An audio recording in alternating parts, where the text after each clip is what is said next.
तो युद्ध को 1000 दिन पूरे हुए तो पुतिन और उनकी सेना ने यूक्रेन की धरती पर नया सैन्य अभियान शुरू कर दिया है। इस अभियान का नाम है ऑपरेशन पूर्व और दक्षिण। इसके तहत रूसी सेना जनवरी से पहले ही पूर्वी और दक्षिणी यूक्रेन पर कब्जा करना चाहती है। पुतिन का प्लान सिर्फ इतना ही नहीं है, रूस की फतह भी करना चाहता है। कीव को घेरने के लिए रूसी सेना ने स्पेशल कमांडो भेज दिया है। तो सवाल यही है कि क्या जनवरी से पहले ही यूक्रेन सरेंडर को मजबूर हो जाएगा? रूस यूक्रेन जंग के 1000 दिन पूरे हो चुके हैं और इसी के साथ रूसी सेना यूक्रेन में प्रलय की बरसात करने लगी है। रूस की नॉन स्टॉप बमबारी से यूक्रेन पूरी तरह से दहल रहा है।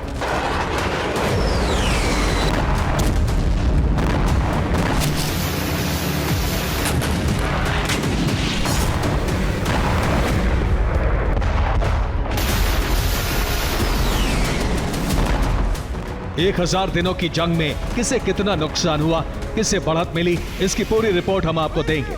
लेकिन सबसे पहले विनाश की वो रिपोर्ट देखिए जो 24 घंटे के अंदर यूक्रेन के शहरों में हुआ है।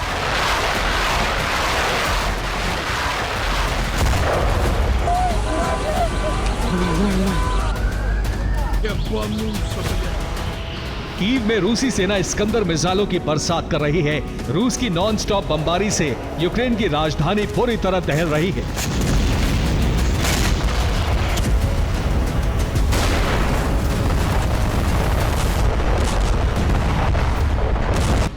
कीव में रूस की बमबारी इसलिए तेज हो गई है क्योंकि पुतिन जनवरी से पहले कीव को चारों तरफ से घेरना चाहते हैं। इसके लिए रूसी सेना ने युद्ध के मैदान में अपनी स्पेशल बटालियन भेज दी है।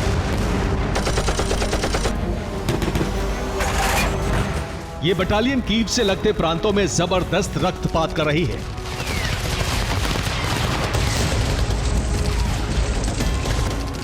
खेरसोन में रूसी सेना ने X-39 मिसाइल से हमला किया।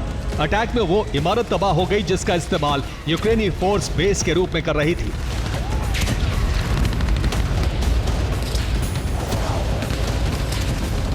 सूमी में रूस ने इस्कंदर M मिसाइलों से विस्फोट किया।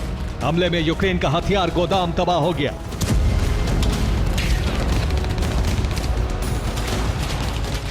मिकोलेव में रूस ने यूक्रेन के ड्रोन कमांड पोस्ट को तबाह कर दिया।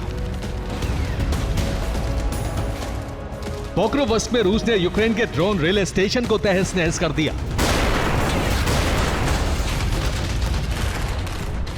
ज़ैपोरिज़िया में रूस ने यूक्रेन के इंडस्ट्रियल कॉम्प्लेक्स को टारगेट किया।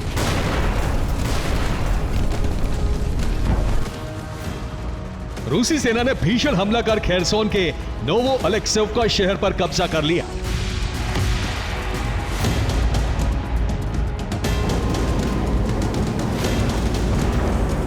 रूस के हमले से हर फ्रंट पर यूक्रेन को बड़ा नुकसान पहुंच रहा है।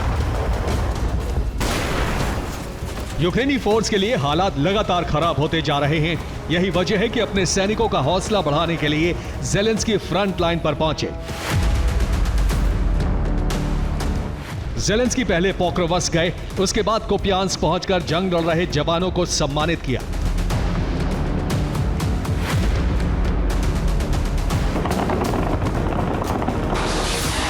जिस वक्त ज़ेलेंस्की फ्रंट लाइन पर थे उसी वक्त रूसी सेना ने पूर्वी और दक्षिणी यूक्रेन को विनाश की आग में पूरी तरह से जलाना शुरू कर दिया।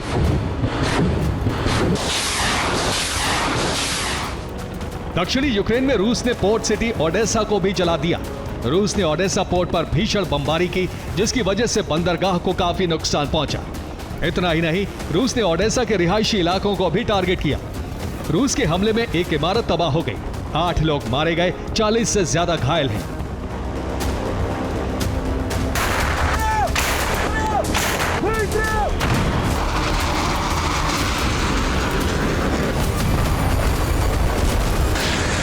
रूस की बमबारी इसलिए इतनी विध्वंसक हो गई है क्योंकि पुतिन और उनकी सेना न सिर्फ कीव को घेरना चाहती है बल्कि जनवरी से पहले ही पूर्वी और दक्षिणी यूक्रेन पर कब्जा करना चाहती है।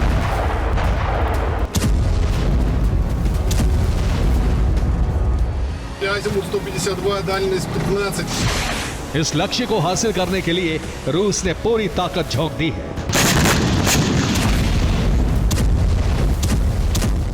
रूसी सेना के रडार पर यूक्रेन की पोर्ट सिटी ओडेसा भी है। रूस इस पर कब्जा करना चाहता है। ओडिशा पर कब्जे से यूक्रेन बंदरगाह विहीन बन जाएगा। ओडिशा पर कब्जे के साथ यूक्रेन ब्लैक सी से भी कट जाएगा। ओडिशा पोर्ट से यूक्रेनी सेना को हथियारों की सप्लाई होती है। रूस ओडिशा पर कब्जा कर यूक्रेनी फोर्स की सप्लाई लाइन काटना चाहता है। ओडिशा पोर्ट पर रूस के कब्जे के साथ यूक्रेन की हार तय हो जाएगी। पूर्वी और दक्षिणी यूक्रेन पर कब्जे से रूस की जीत आसान हो जाएगी। रूसी सेना न सिर्फ यूक्रेनी धरती पर तेजी से कब्जा करती जा रही है, बल्कि कुर्स्क में घुसे यूक्रेनी सैनिकों को खत्म भी कर रही है।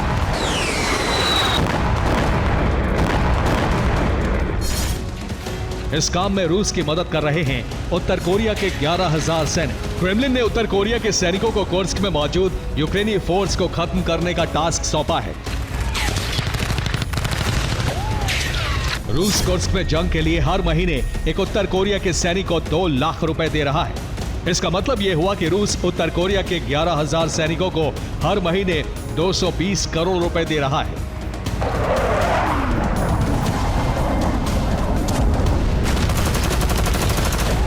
उधर बाइडेन सरकार ने यूक्रेन को साफ संदेश दे दिया है कि जब तक शांति वार्ता शुरू नहीं होती, तब तक यूक्रेन कुर्स्क में जंग लड़ता रहे, कुर्स्क में जमीनी कब्जा करता रहे। बाइडेन सरकार का मानना है कि इससे बातचीत के दौरान यूक्रेन को मदद मिलेगी।